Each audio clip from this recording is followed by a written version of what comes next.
Hi Capricorn, and welcome to the Mother Tressa channel. If you are already familiar with this space, you're already a part of the family, then just welcome back. Glad to see you and be with you and to feel in your energy at this time. If you are new, however, welcome in. We are here to embrace you with love and acceptance. And so feel free to come in and be your most authentic self wherever you are energetically. Be it positive, negative, or neutral. It doesn't matter so long as you leave better than you came, okay? Come into this channel to get recharged so that you can go back out into this little game of life and see it through. What you guys have as far as energy and what you can be feeling the heaviest right now is the Six of Cups. The cruise that hounds you guys is the Seven of Swords, which came out in Leo's reading or Virgo's reading. Check all of them out though, just to be sure. What's real about the situation, you guys have the Page of Coins. What's wrong about the situation, you guys have the Justice card in reverse. Interesting. Sorry if it won't focus. Where you guys need more information, you have the Eight of Wands. And then final outcome card. My goodness. Hold on, guys.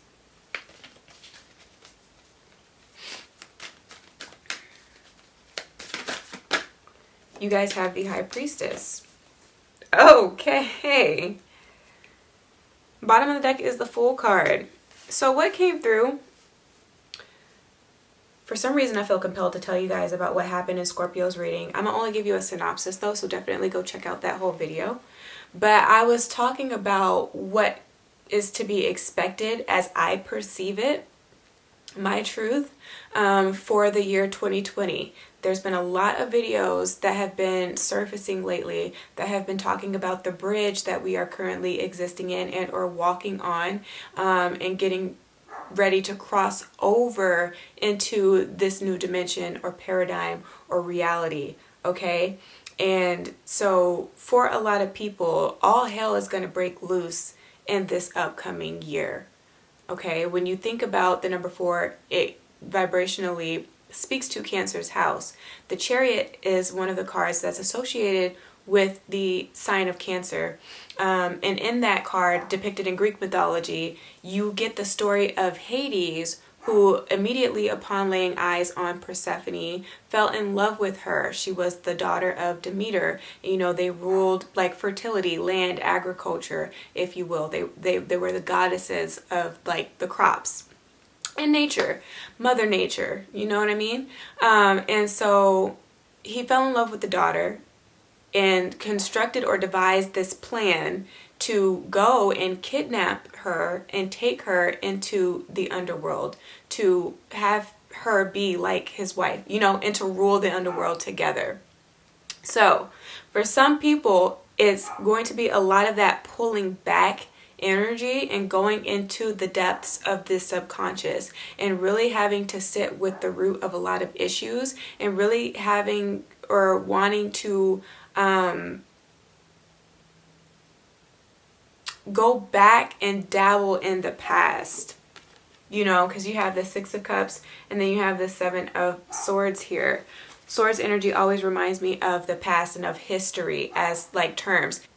So a lot of you guys are going to go back to that primitive time in your life, going back to age and childhood. We do have the Page of Coins here, and looking at how that has affected your current reality, okay? What that has done to benefit you, what that has done in your eyes you deem to have been unfair to you, how you may have felt like you've been living from a disadvantage, always being disadvantaged or looked over or given the shorter end of the stick, you know, with the Justice card in reverse and things never working out in your favor, naturally feeling just unlucky, feeling unbeautiful too, if we're going to like looks and aesthetics, which can come up as well, and just culturally what has been deemed to be attractive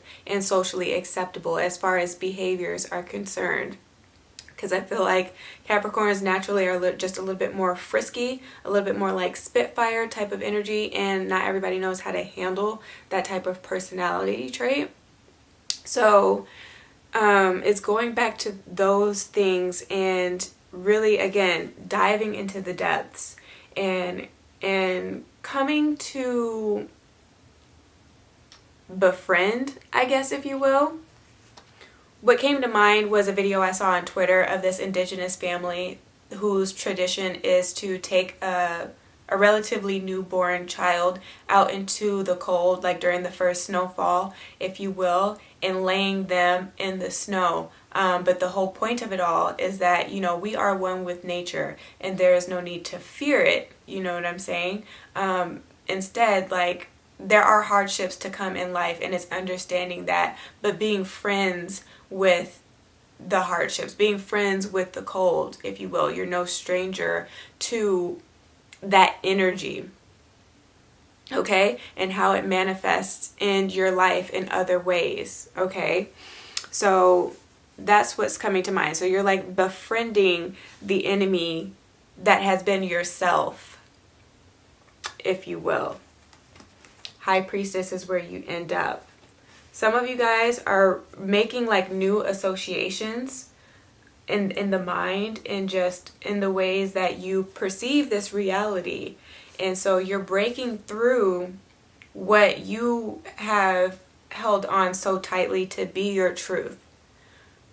And you're looking at the ways that you have been a hypocrite, or you're looking at the ways that nature in itself is a hypocrite. Or I don't know how to like word it, but you can definitely see that it's more than just black and white. There is no straight yes or no answer. Everything is complex, you know what I mean? And is it necessary to always have the answers and to always need to have the truth? Why can't there be that element of surprise and unknowing? Because sometimes when you find out the truth, then you tend to become more rigid, and that can lead to having to be in control. You know what I mean? So why do you want to know these truths? Why do you need to dabble back into the past and go backwards in a sense? Because the Fool is running into all of this energy. It's not running away from. It's like bum rushing into all of this energy. Why do you feel like you have to go back to the past? What are you trying to gain control over or gain power over? Is the only way that you can go forward and be productive if you are constantly in a state where you are inflicting pain upon yourself with this Eight of Wands energy? Is that the only way you know how to elevate in your career or in your status or as far as your reputation is concerned? Only when you put yourself through a situation where you have to make a spectacle of yourself or other people that you may be involved with, or when you feel embarrassed or embarrass yourself, or when you undermine your abilities here. When you undermine I don't know how I'm trying to say that. When you undermine how capable of a person you are, and you tend to like dumb yourself down, and it's all to feel like you're being more relatable to those in your surrounding environment, or it comes from like that peer pressure of wanting to be liked or to be seen as the same, and sticking with the status quo, if you will, or in going along with the trend to seem relevant, because that's what can come through, like relevancy, concepts of relevancy. How you go about doing things, the methods that you use to do things, and where that stems from, going back to the past with that. okay, and having that newfound wisdom with this high priestess energy and figuring out how you can use it to your advantage as you soar and as you go into this next phase, as you go into this next year, in all the ways that you have inhibited yourself or you feel like others have inhibited you, how you can take that power back and how you can monetize, capitalize on your abilities, your strengths, your talents, your hobbies. Your favorite hobby, your most favorite hobby might be where you make your money, okay? And I feel like some of you guys are just overlooking that. Like you're oversimplifying to some degree with this Justice card in the reverse with this Page of Coins energy. You don't feel like it should be that easy to make money. So you throw yourself into difficult, challenging things that really have nothing to do with your purpose in the first place. But because it feels like you're earning it, it seems like it's right. And that's not always the case. And that doesn't have to just be like in corporate, in a workplace environment. It can be in the relationships that you find yourself in. All right, so take a closer look at that. In choosing something that feels like more of a cat and mouse type of game, that feels like more of a proving of worth and viability, sure, visibility, and proving that you're worth being seen and or respected, you know, it's like